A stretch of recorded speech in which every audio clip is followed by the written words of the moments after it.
All right, folks, welcome. We appreciate everyone being here. We're here for another edition of the Tim and Tim Show, 86 Boxing Collaboration, all that good stuff. We have an esteemed panel in the mix here, and we have some very, very, very special guests who will also be joining us because, of course, Josh here, 86 Boxing. We have Ernest holding it down, Mr. Omega Crystals himself, Skywalker Boxing, and Tim Witherspoon Jr., Terrible Junior is what you can call him. But we have some special guests. We wanted to do women's appreciation. So we'll start with the fighting Marine, Stephanie Simon, who you've seen before and you've come to know and love. She does it all. She can play every instrument and she can sing every song and she can dance the tune while doing so. So we appreciate having you here, Stephanie. Thank you. Thank you for having me. Excited to be here with all you guys. All right. And then we are excited to have Rhyan Neco, Miss Rhyan Neco. I mean, there's not enough I can say. If you think about the world of announcing, you have some of the names that you're familiar with. But trust me when I tell you, this is a superstar in the making right here. And she's holding it down across the country for both amateur boxing and professional boxing. So you have to join her on her journey and you will be impressed just as I was. So salute to you there, Rhyan Neco. Appreciate you being here. Thank you. Thanks everybody for having me. I'm excited to dive in. Oh, yes. And last but not least, of course, we have Malaya Castillo, who is a young up-and-coming boxer in the amateur world who is 12 years old right now. She's already a national champion, and she's looking to make her mark in the sport, and maybe she can learn a thing or two for some of these ladies that we have here on the line. So we appreciate you being here. Thank you for having me. Along with their father there, Mark. So salute to you as well, Mark. Thank you very much. All right. And so we were going to have Tiara Brown, but she's going to be unable to make it here tonight, but she will come back on at a later time. LaTasha Washington should be hopping on here shortly. So we'll be on the lookout for her. And we'll even have Vince Paras hopping on. He's a Filipino contender who should be getting a title shot coming up here at some point very soon. So salute to Vince as well, who'll be joining us. But with that, I wanted to kick it over to my man, Ernest, who had something he wanted to say as we open this thing up.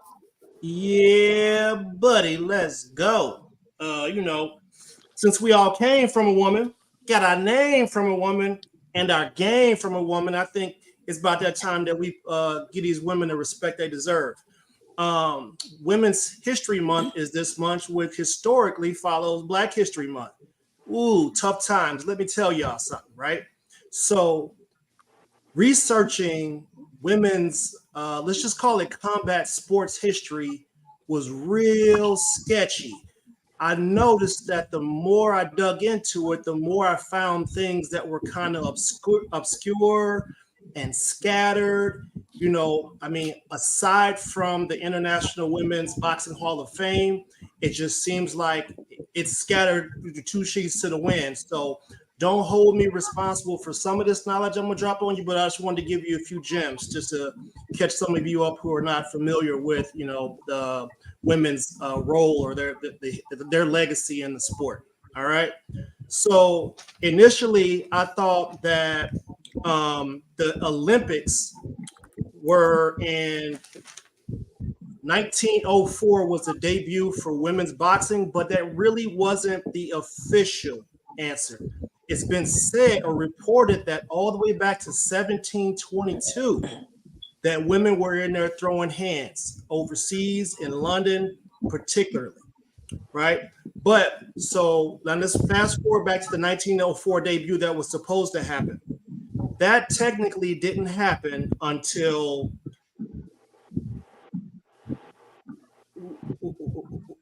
2012.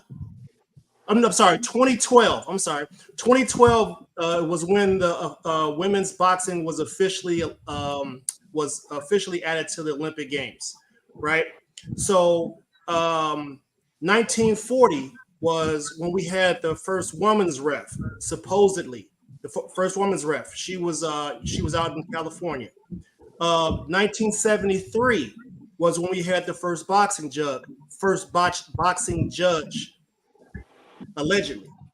1988, Swedish amateur boxing.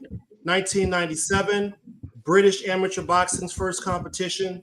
And then you fast forward until the 90s. The 90s was a great era because the 90s is really when they became sort of normalized, and that was due to the daughters of the legends, right? We're talking Archie Moore's daughter, Jameer Moore, that was 1997.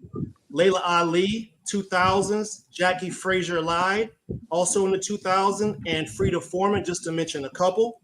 And to be honest, I gave this monologue a couple weeks ago, and I'd be remiss if I didn't have to give credit to Ronda Rousey, because Dana White did say, I believe the date was 2011, Dana White said a woman will never fight in the UFC. 2013, Ronda Rousey makes her debut, and she headlines the card against all sorts of, they didn't want it to happen. The guy said, we built this, we didn't want her there. Definitely not headlining anything. She deserved it, but she proved to be what she was worth. Whether you like her or not, she led the way, and now women are getting their just due out front and being promoted properly.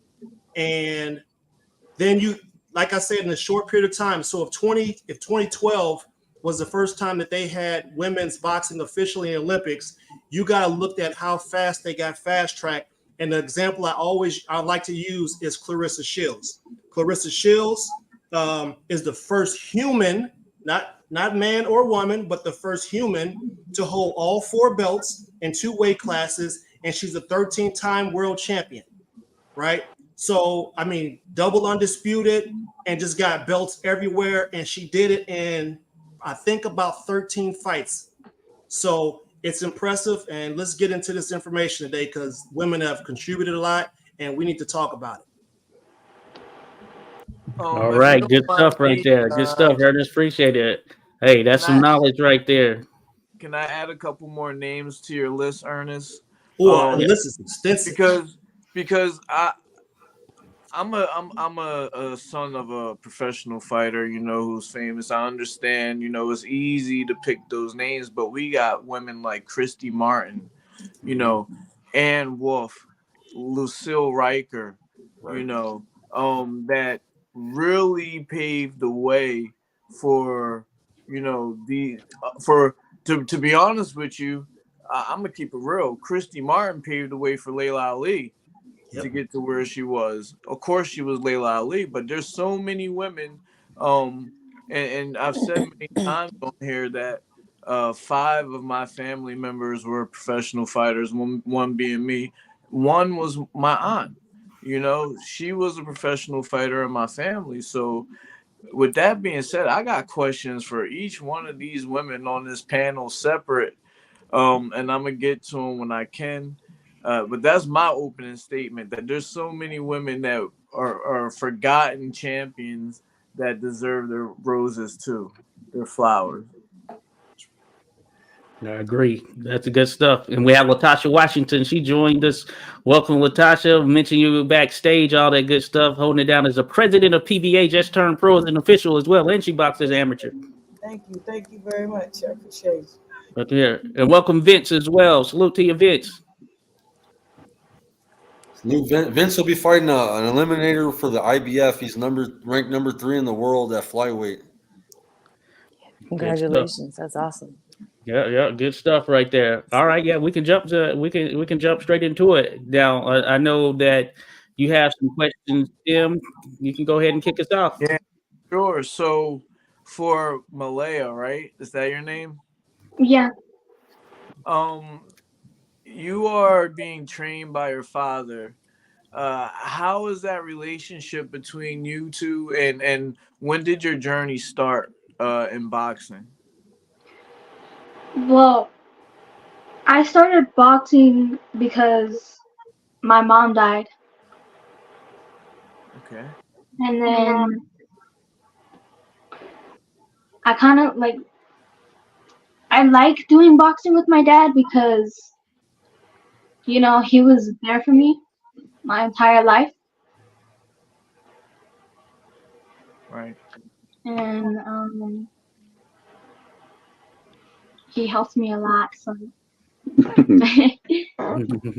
And this is how really old fun. are you? How old are you?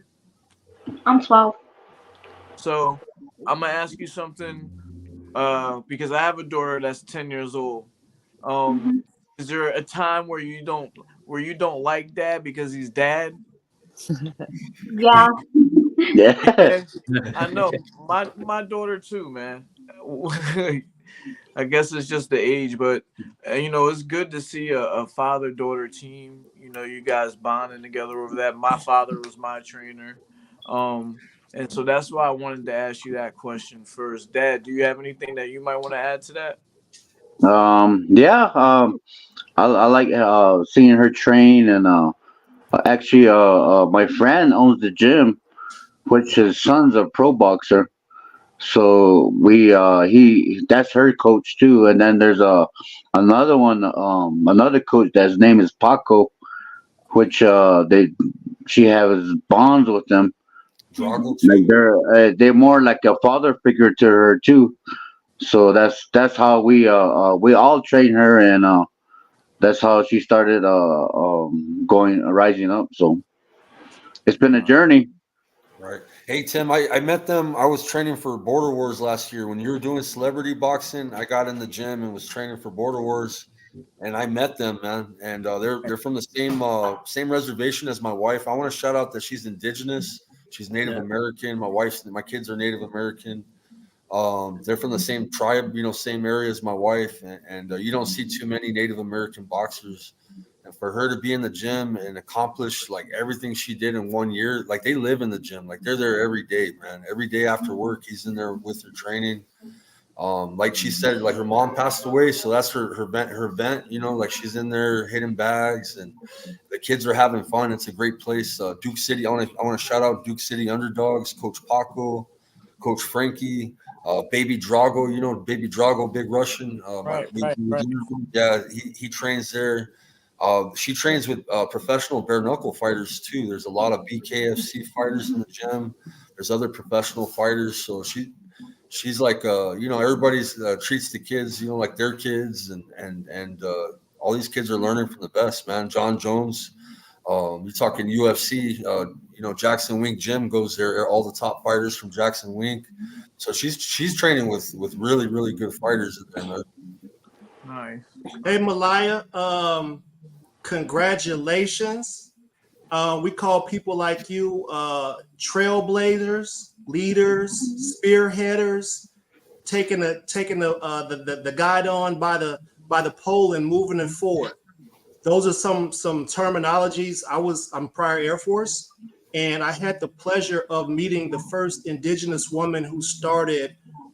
She started a sorority, the first indigenous sorority, and she made a speech that has always stuck on my heart. She said that when we leave this life, when we leave this place, the only thing that really matters is where we leave our footsteps, right? On our footsteps on people's hearts. You do your thing and be the first one and be the best at it, and you will inspire others to do the same. Good job. Thank you. yeah, good job. Agree. Thank you. That is good stuff right there. Yeah, we appreciate having you on here, Malaya.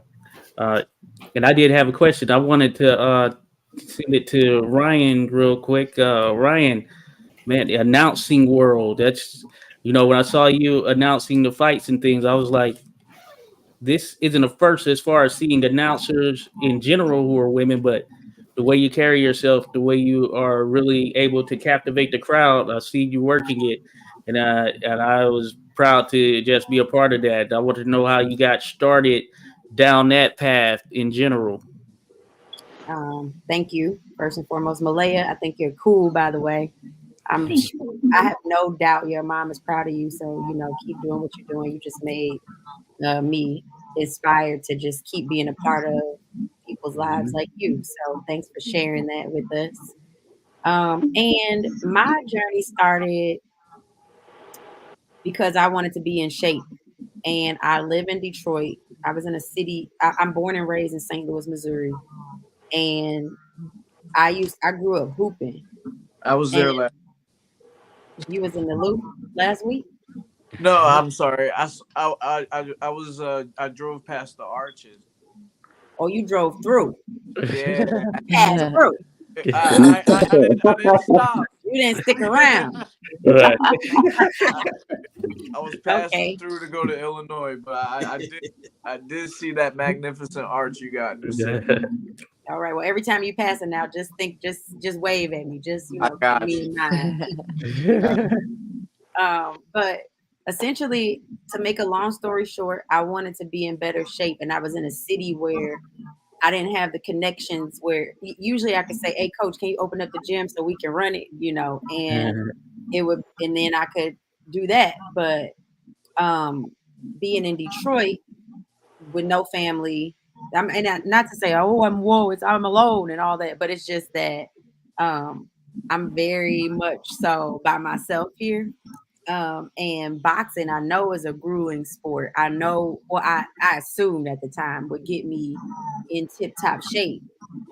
And the gym that I walked into, I didn't really understand until I knew. I was in a gym, a super bad gym, with a bunch of people whose lifestyle is boxing. They live, breathe, eat it. It's their life. It's their livelihood. But I didn't really understand that at the time. I didn't understand what world champions were in and out of the gym all the time there. So as I'm training with these people who make it their lifestyle, I ended up falling in love with the sport, and I was getting shredded. So like I was trying to figure out a way to stay near the sport and learn.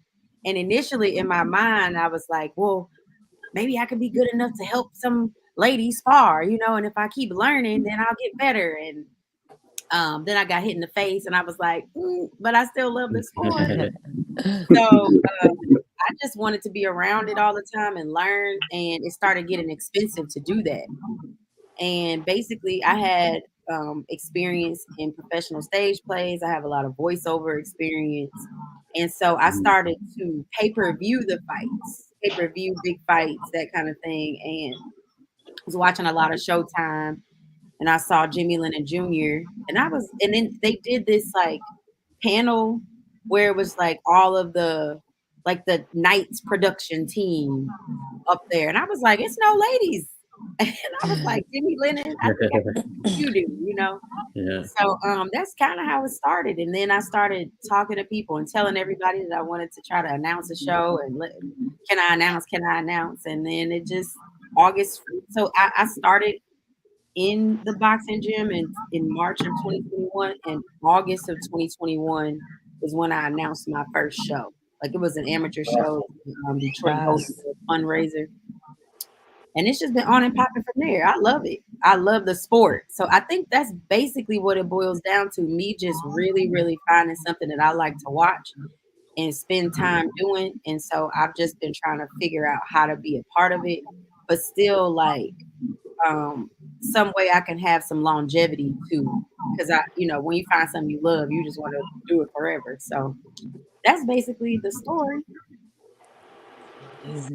All right, that's awesome.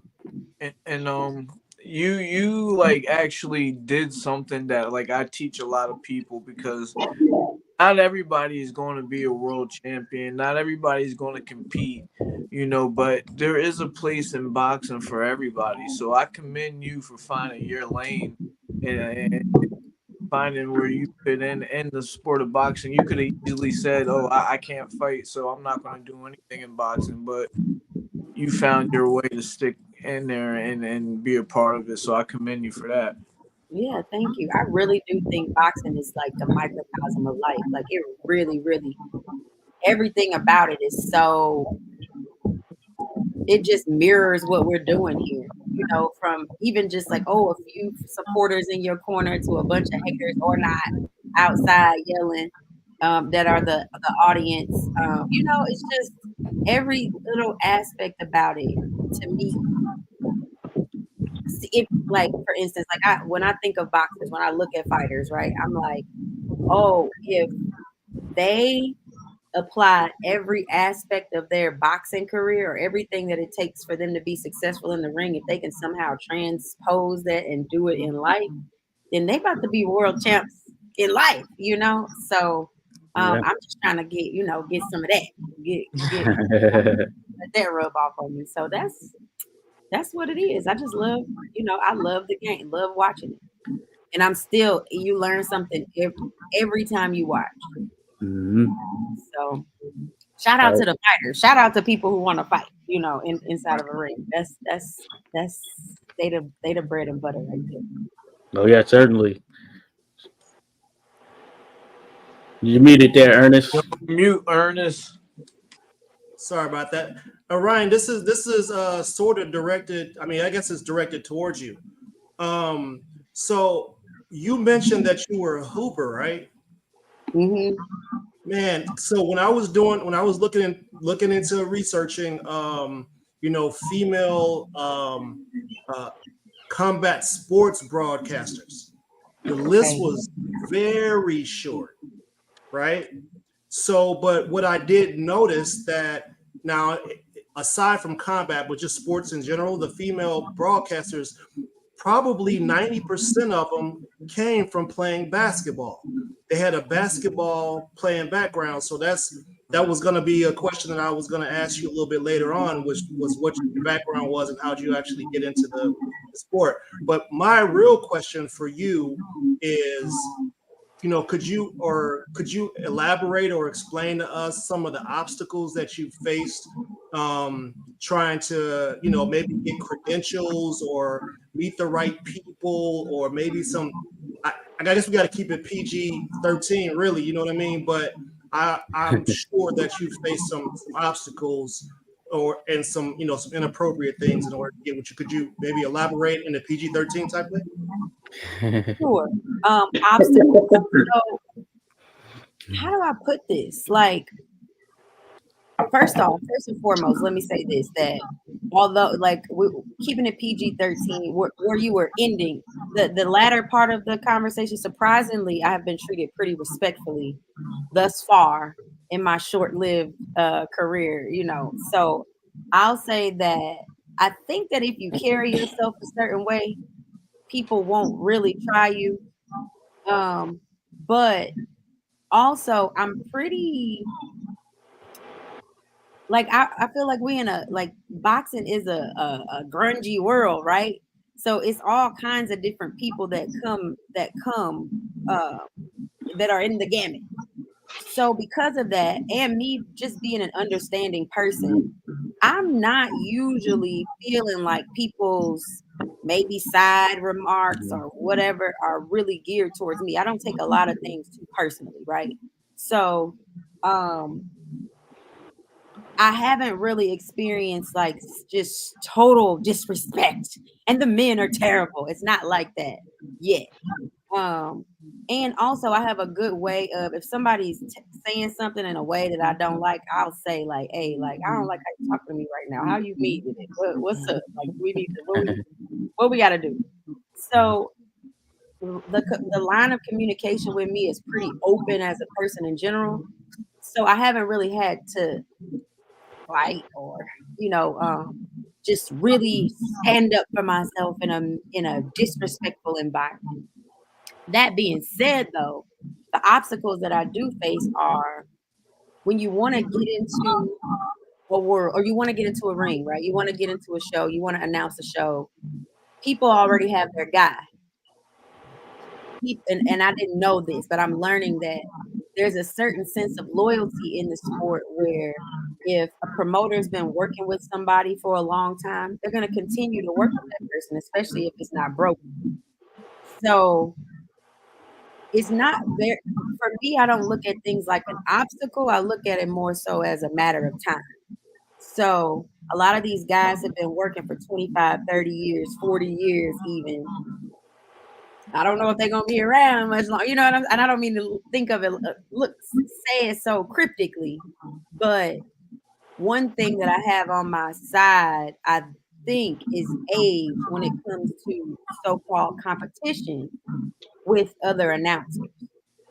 So the obstacle would be, oh, I'm coming up against all these relationships that have been solidified and built over decades. So now it's just a matter of time before the right people or somebody gives me the opportunity that will then solidify my relationship. So I think that is the biggest thing. And then you find out, like, money wise, like, how much do they pay? Oh, you pay this. Well, look, if you this is how much I cost because I gotta try to be cute and this and that. It's almost like a flex to hire a woman. So these are the things that I'm learning, but I don't know. I don't want to use the word obstacle because everything is just like lessons being learned and realizations being faced. Oh yeah, I'm with you there for sure. Like, all right, so let's keep it real. Okay. We talking about boxing, and when we talking about, we're talking about if we're living in the social media age where everyone wants to look their best, and people get attracted and put the like on the one that they like. So when that question is asked, is like, to me, it's like it's all about how you carry yourself as an individual or person. You know what I mean? Really shouldn't, and not to put the question down, but that's a really tricky question to ask somebody when we really want to be, hoping that they're getting jobs because of who they are, because of what they bring to the table. Um, and Yeah. and when it comes to boxing, it's about who you knock out. The one your skill level is what pays the bills, what gets you more fights, what gets you, the next job. So when it comes to female boxing, when it comes to females getting career, and this is just me personally, I like to talk to them just like I'm talking to another man. Like, what got you into commentating? What got you guys into fighting? That's just my opinion. So, LaTasha, we got you on mute. I have a question for you. Okay. You've been in the game for a while now, right? Yes. Do you see an evolution, or that you are you recognizing a difference in the way that boxing is now than when it was before? Um, you see a progression. Um, in the sport with women, yes, of course. Um, Back in my time, I boxed in the late '90s. Late '90s, I was one of the first females to go to the first women's nationals.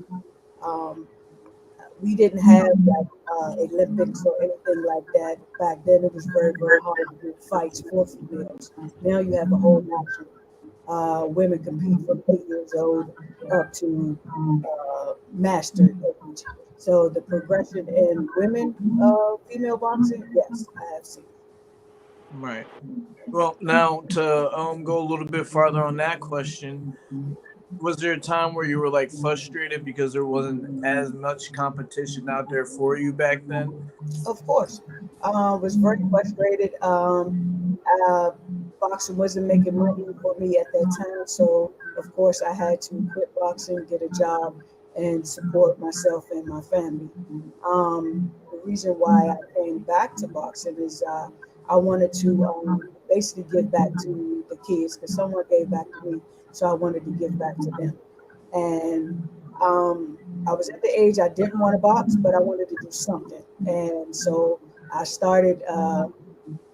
Referee. Well, judging. I started judging, and that's all I wanted to do is just judge. I never wanted to get in the ring, referee, or anything.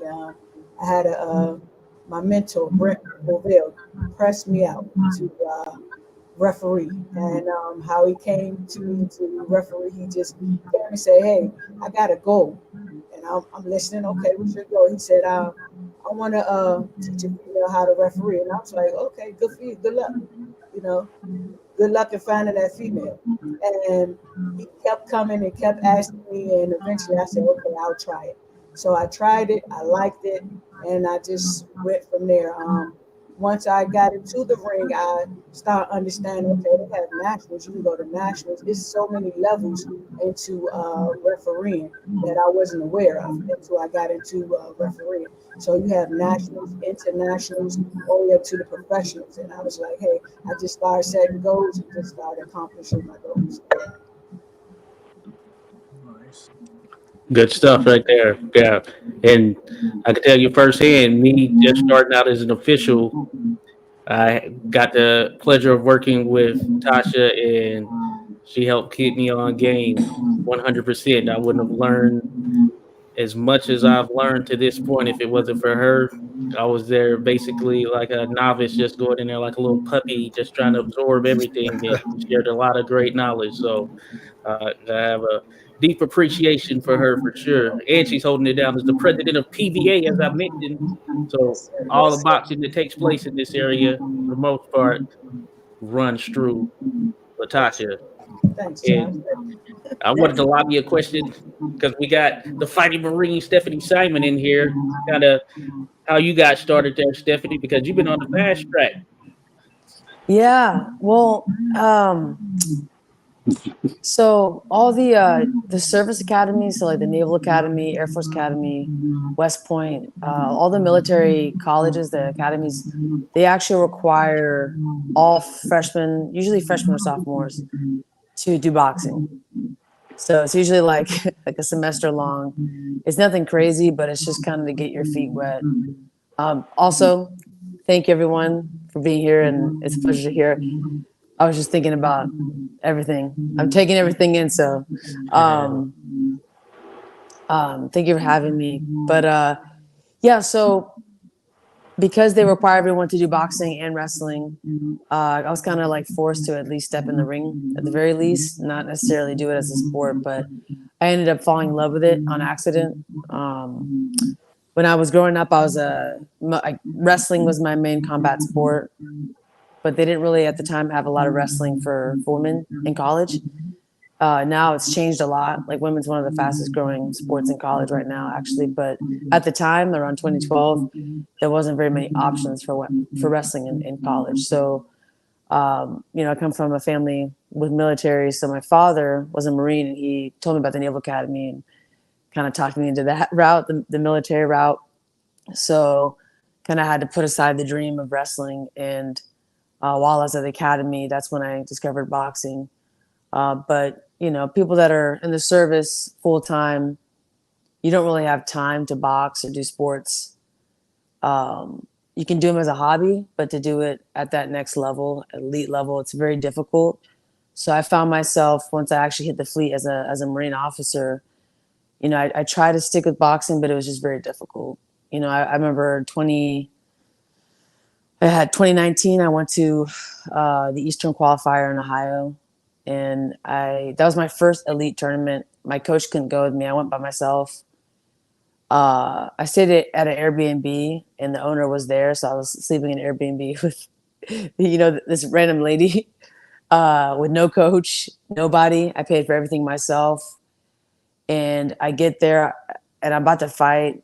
And 30 minutes before I get in the ring, someone's like, "Why are you wearing all black? Why are you wearing black trunks and top?" I'm like, "What are you talking about?" They're like, "It's red or blue corner. Like, you wear red or blue. What are you doing?" And so I looked around, and I realized, oh my God, you can't just wear. So I didn't know that. It was like a complete culture shock. So no coach, didn't have the right uniforms, just not really prepared. Won my first fight, lost my second. I borrowed a coach.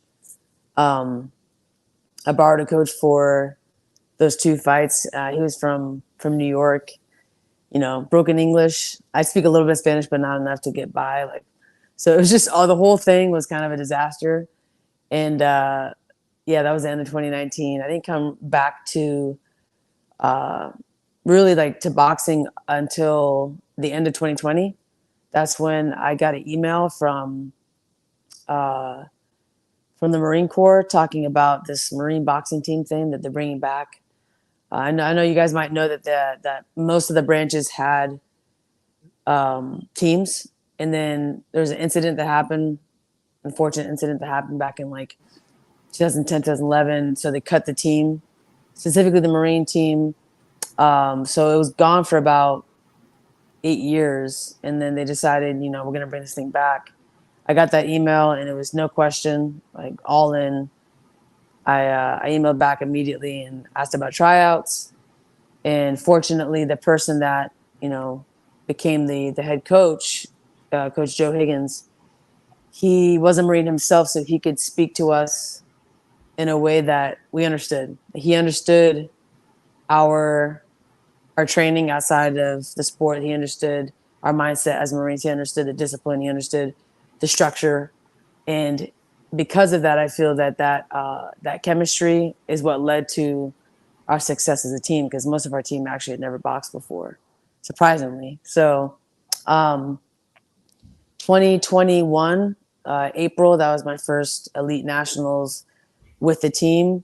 That was actually the 2020 nationals, but postponed because, COVID and everything. So I remember at that tournament, that was like the first time that I lost a split decision in a fight that I truly believed I won. And at that moment, I remember I looked over at Coach Higgins and I said, I'll never leave it up to the judges again. And then from that moment, I stopped almost every girl that I fought. And it became a mindset thing of like, you're going to be disliked for whatever reason. There will always be politics in the sport. There's always going to be something weird going on in boxing, because that's just how it is. It's a sport where it's judged by humans, right? We don't have a scoring system like wrestling where a takedown's a takedown. It's objective. You take someone down, it's 2 points. Person gets up, they escape, it's 1 point. No one can contest that, right? A reversal, 2 points. Pushing someone out of the circle in wrestling, that's 1 point. It's like very difficult to fluff that sport, but for boxing, it's a little different. Somebody might count a 1-2-1, they might count all three. Another judge might see that as, pity patter, not actual clean shots. So because of that, in my mind and with my coach, we decided, if you stop people, no one can question that. So I went to the Golden Gloves, and I won that tournament. That was in August 2021. Then the USA Nationals in 2021, I won that. Then the next year, I won the 2022 Nationals. Then I won the Golden Gloves in 2023 at 165. Then I won the Olympic trials. So it became a streak of success after the failure that I experienced at that tournament. So I always say this, but usually when someone succeeds, they don't really make a lot of adjustments or changes to their plan, to whatever it is that they're doing, their training, their regiment. It's usually when they fail or when they lose that they're forced to look inward and ask, what do I have to change? What do I have to fix? And so that was kind of a pivotal moment for me. Those two moments, the one in 2019, and then at that Nationals in 2021 is kind of when I flipped the switch.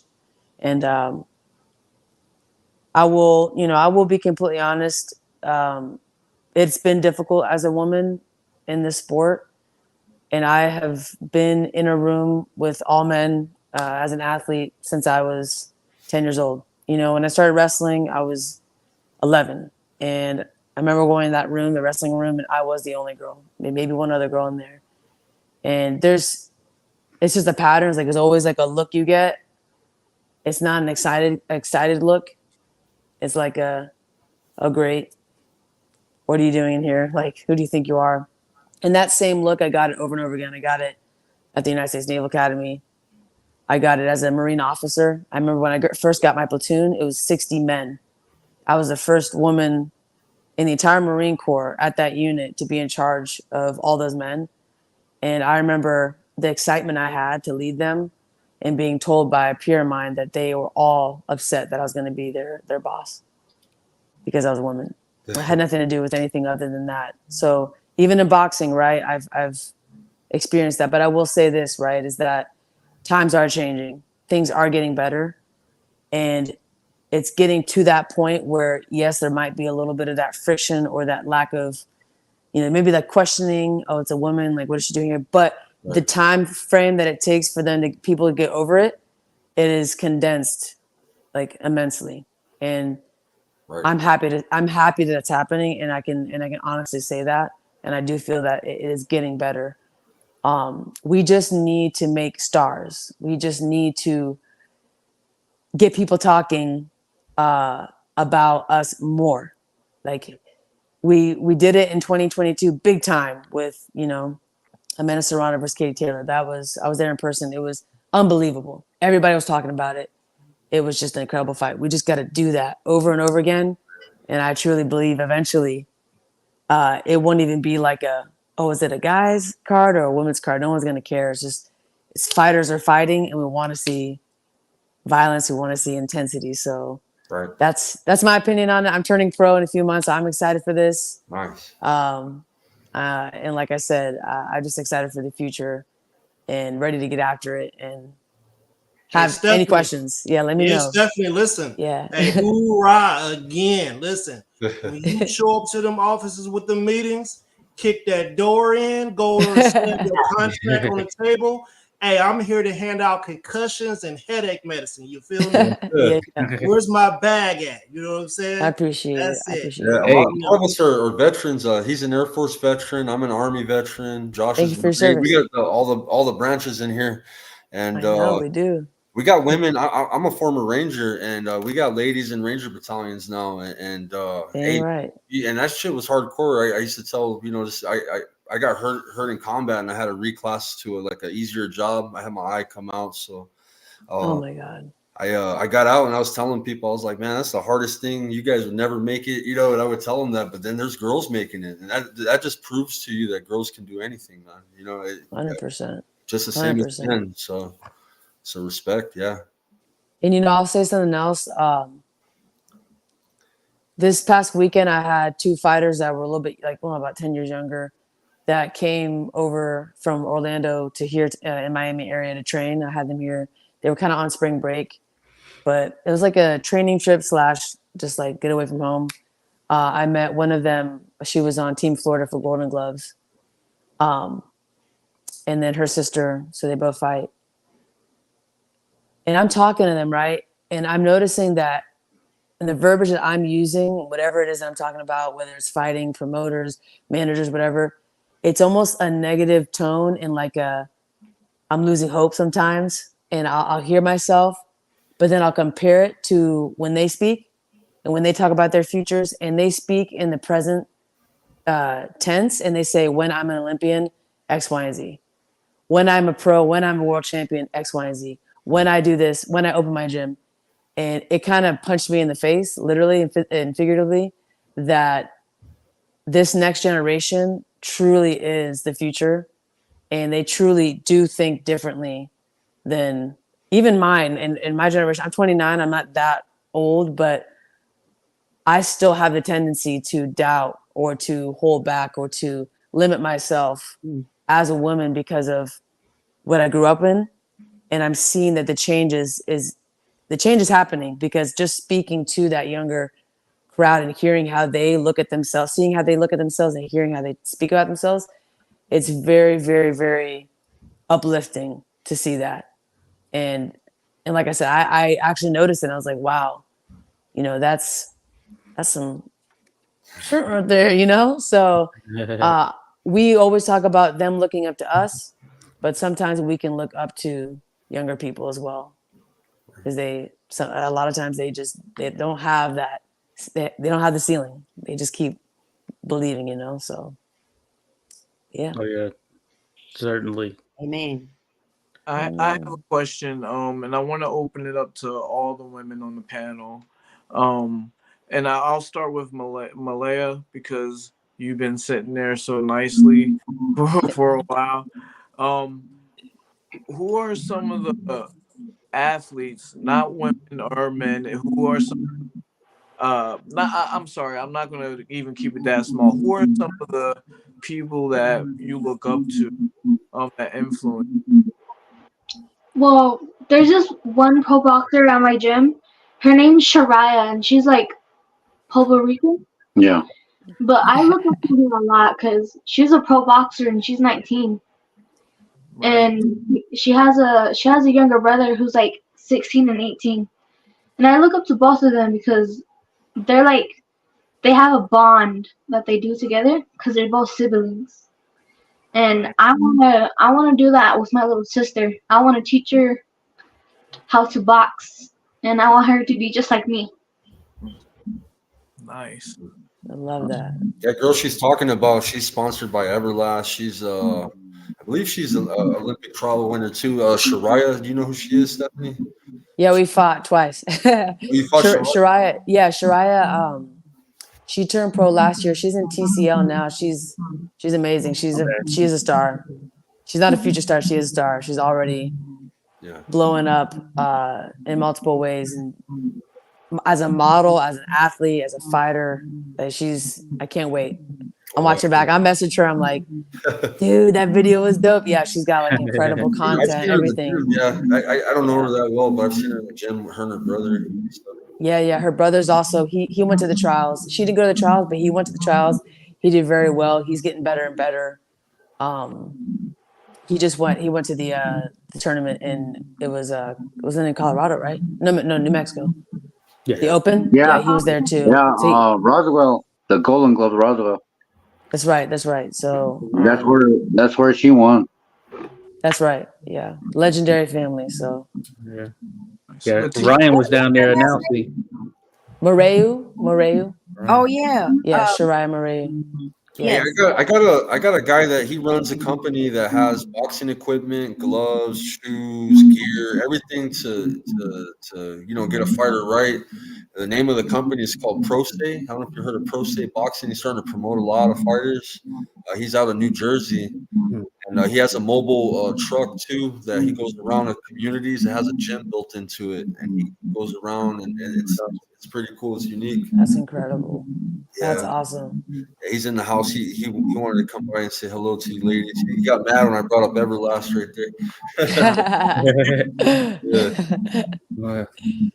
And listen, Yeah, Mariah now I has an know exactly who opportunity. you all are talking about. Yeah.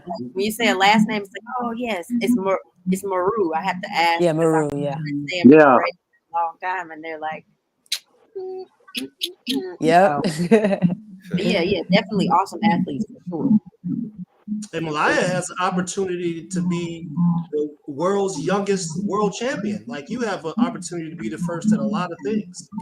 Hmm. 100%. The future's bright for you. Oh, yeah. Still there. What did you say, again? So she has an opportunity to be the first at a lot of things, especially since she's starting so young. I mean, at age 12, Yeah, this is to say she could be the first, Mike Tyson of her group. That's right. 19 that's years what old. that's what we're trying to do.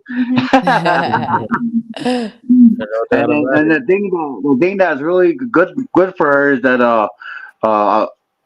I'm backing her up all the way. Yeah, he's a good father. I give Mark the Father of the Year award. He's always in the gym, man. He don't miss a day. He Oh, be yeah. where you at, bro? Where you at? Why haven't you been in the gym? I'm tired from work. I hang off of buildings washing windows, so I be getting tired after work.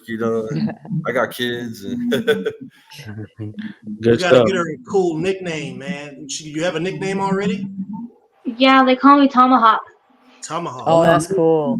I like Hey, that's a good one. That's badass. Drop a hammer on it. Lethal right there. Yeah, hey, that's good stuff. And real quick, I know Tasha's gonna have to get out of here shortly. Wanted to see like more on what Tim's question was in terms of inspire you. I know you're active in the sport. You're always doing shows and all of that stuff. So sometimes being able to watch it, it can be a challenge or whatnot. But yeah, what keeps you going, moving towards excellence in the sport there?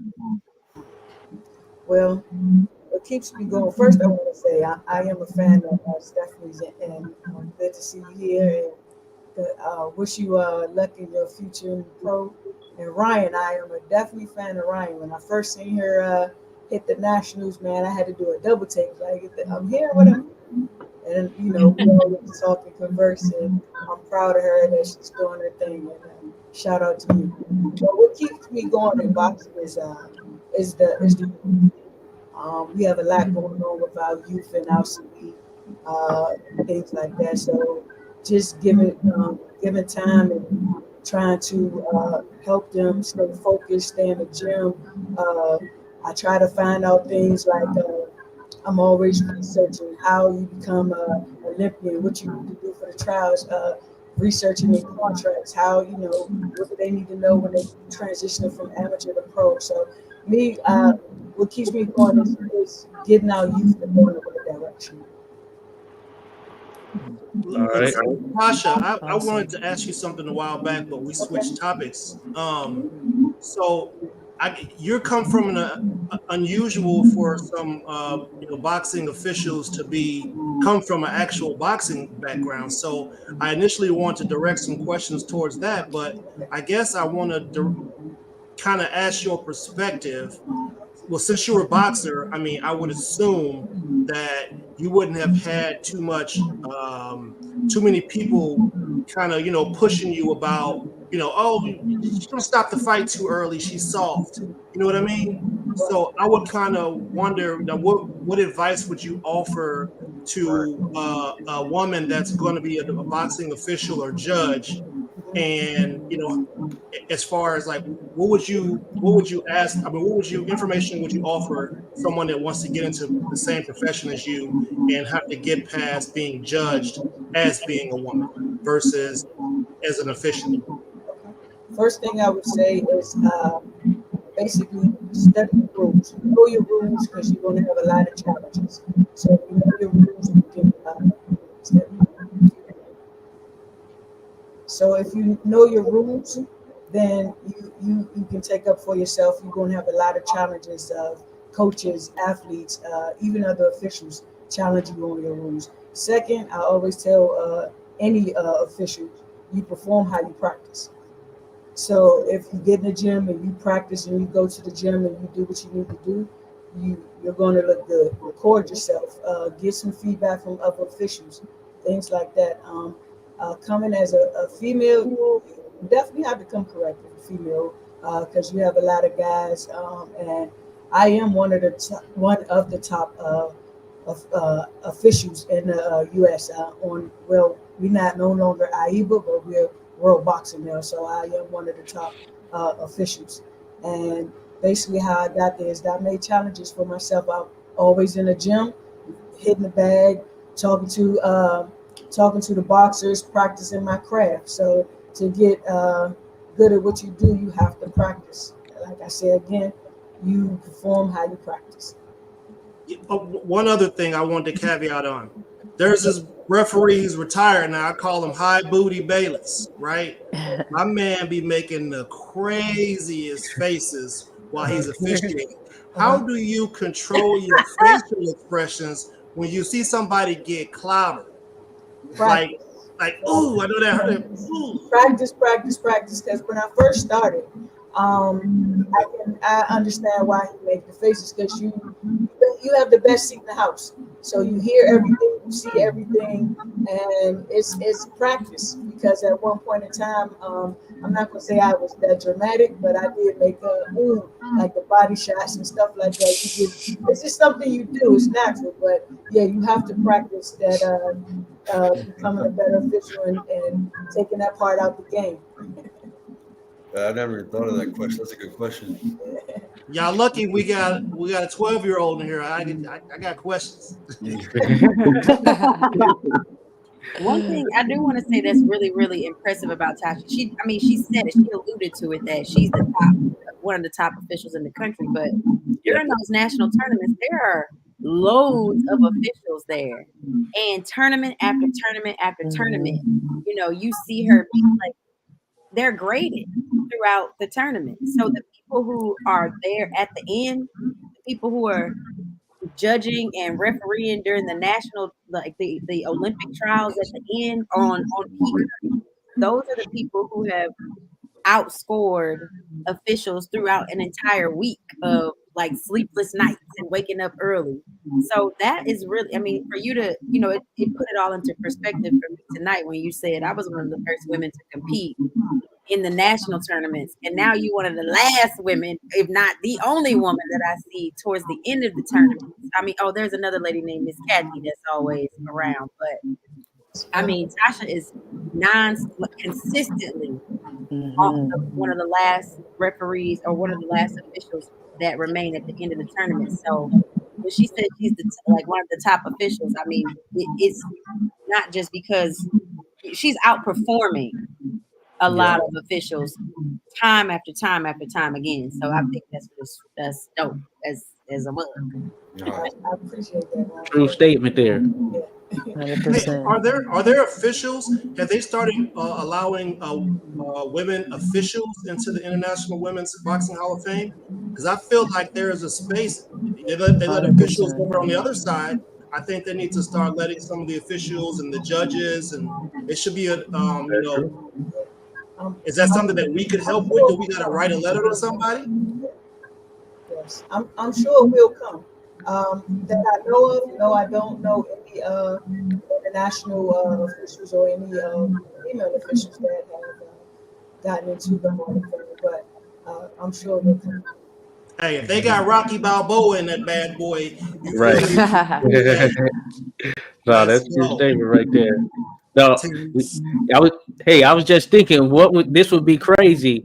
What if Stephanie was making her pro debut and the official was Tasha and the ring announcer was Ryan? Oh my and we even gosh. had Malaya there as a guest. That would be crazy, wouldn't it? That'd be dope. I remember seeing Ryan, you were at the trials, right? Right? I was at the trials. Okay, I remember seeing, I was like, oh my gosh. I was shook. You know, and then go ahead. Go ahead. No. And then I saw Tasha, I saw you were there too. You were also in Florida last year at the Golden Gloves. At the Golden Gloves. And we spoke. Yes. And you told me about your boxing background as well, that you boxed too, and I didn't know. And you told me about that. I was like, this woman is badass. She's been on both sides of the tracks. Hell yeah. We're not allowed to converse with the boxers because of conflict of interest. So right. I'll be over there rooting for you. Oh, I won't be. I won't be fighting or anything. So. No, I'm saying in the past. Oh yes. I didn't fight at that one either because I had to walk over. But either way, yes, of course. Stephanie, what I do want to say, it's my first time meeting you. So hello, it's awesome to see you. Just hearing your story today. So I only have an outside perspective of you. I follow you on social media. And so for you to tell me or to tell all of us about basically the obstacles or just your experience as a woman in the military, in boxing, in fighting. And then from my optics and my lens, you make it look so fun and light and funny. There's a song in your heart all the time. You know what I'm saying? Like I've taken one semester of guitar. I'm trying to like learn. Yes. So I know the type of like dedication it takes to become good at an instrument. And the humor that you have, I would say, is really revolutionary. Especially now that I know a little bit more about your life and background coming up. So like the fact that you got such a jovial outlook on everything is really, really revolutionary. So like, you a badass. Thank you so much. Just know that. Thank you. I appreciate that. Thank you so much. We said we're gonna get her back on here to actually perform, do some music. I had one of my followers. He's like, "Man, this girl can sing. This girl can do everything." He's all impressed with you. What's going on? Ready. No, I'm kidding. Next time. No, that's good stuff, though. Appreciate it. I got a question. Stephanie? Yes. Is that you? I got a question for you. In a couple months, I'm going to Junior Olympics. Yes. Tips? Tips. Yes. So put in your miles and running, right? Make sure you're doing the road work, right? The things you can control, your conditioning and how much effort you put, right? Yeah. The things you can't control, you know, everyone has their talents, everyone has their weaknesses and strengths. So you can work on your weaknesses, but you only have a certain amount of time up into that tournament, right? So make sure you can control the things you can control. So make sure you're staying disciplined on your diet, on your running, you're training hard, right? You're sticking to the fundamentals. That's a big thing. Don't worry about flashiness. Don't worry about being fancy. If you stick to the fundamentals and you're throwing a lot of punches, staying busy, moving your head, getting hit as little as possible, you'd be surprised where that could take you. You know, you don't got to be crazy. You don't got to have 1,000 fights. I only have 34 fights, and a lot of people I've stepped in the ring with had double that. So it's not always about the fights. It's not always necessarily about the experience. In the amateurs, it's only 3 rounds, so you can really put your foot on the gas and go, and you can win some of these fights just based off of pure aggression and that will to win. So bring that will to win, and you're going to do great things. Okay. Thank you. Yes, ma'am. That's good stuff and good advice right there. Certainly appreciated. Now we've gone for about an hour, so some people have some things they got to do. You can get up out of this thing, sure, understandably. Nice, champ. I see you, champ.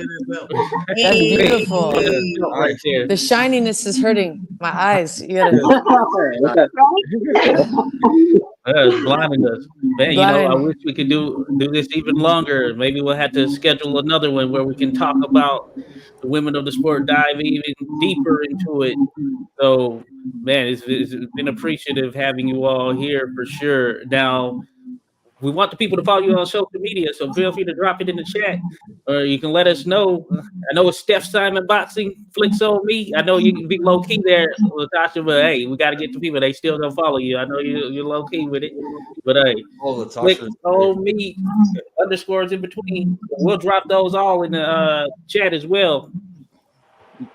Guys, I want to say thank you so much for highlighting women. I know that women, you know, highlight each other a lot, but I really think that it's super important. It's super like my heart is full that men are putting us on a platform in a field where you all dominate, and so you know this is just more proof and more hope that things are going in the right direction. So thank you guys so much for highlighting us. It really means a lot. Yes, thank you. Thank so you. much. Thanks for having me. Thank you for having us. Like she said, this is an incredible. You don't see this often, so when you do see it, you gotta give the credit where it's due. Thank you, guys. Thank you. Thank you. Yes.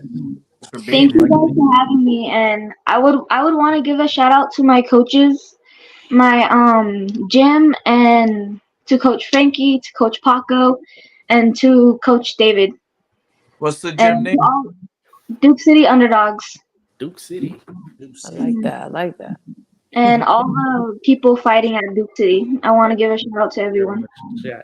I was going to shout out Camila Panada. She's the WBC Latina featherweight champion. She was busy at work. She couldn't make it. I told her I'd shout her out, give her some recognition. So shout out to Camila.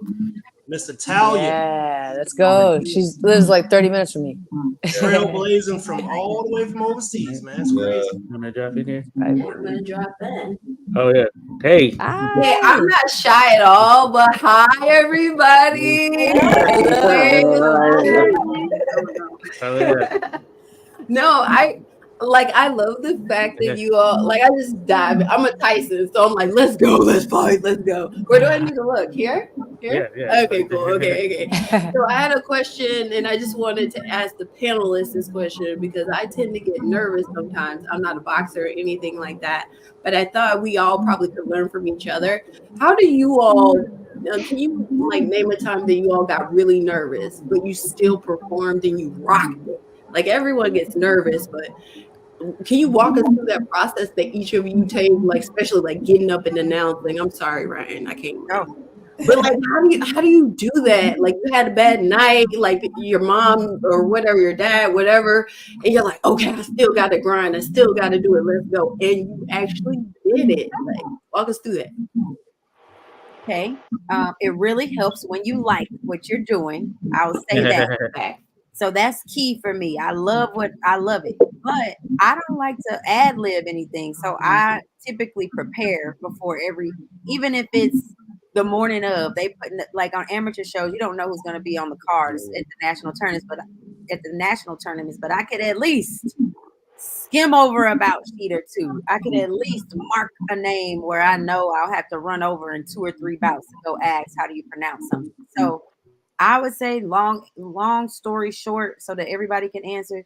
If you prepare, Yeah, you're gonna be nervous anyway, because you want to do a good job and you don't know, you're gonna be nervous. But if you prepare, it really helps versus not just trying to ad lib or wing it. So that would be my thing. Whatever you're nervous about, if you can prepare ahead of time, whatever you can do before it's time, do that. So that you would have, when those nerves are kicking in, at least you got that like practice to Preparation. I'll practice. Practice. The five P's: proper preparation prevents poor performance. yep. And then sometimes you just got to throw up. Because let's face it, you feel better after you clean it up. You feel me? And I had a couple. In the Marine Corps, we had 3 P's: piss, poor, plenty. Yeah, I love that. I can't stand you, but everybody else want to hear. That's all I have to say. Bye, guys. Good luck. Bye. Thank Bye. you. Thank you, but no, appreciate everyone though. I know, yeah, we're right on the side. We'll have to do this again at some point. Hopefully, we can all get back together, make it a kumbaya. Yeah, we can dive in again for sure. 100%. All right, cool. Be sure to follow these ladies, everyone, and you can check us out on Instagram, all that stuff. We'll have their information there. So we appreciate you all coming in, everyone tuning in, dropping some questions, all that good stuff. So salute. Salute. We're outta See you here. guys. Thank you, guys.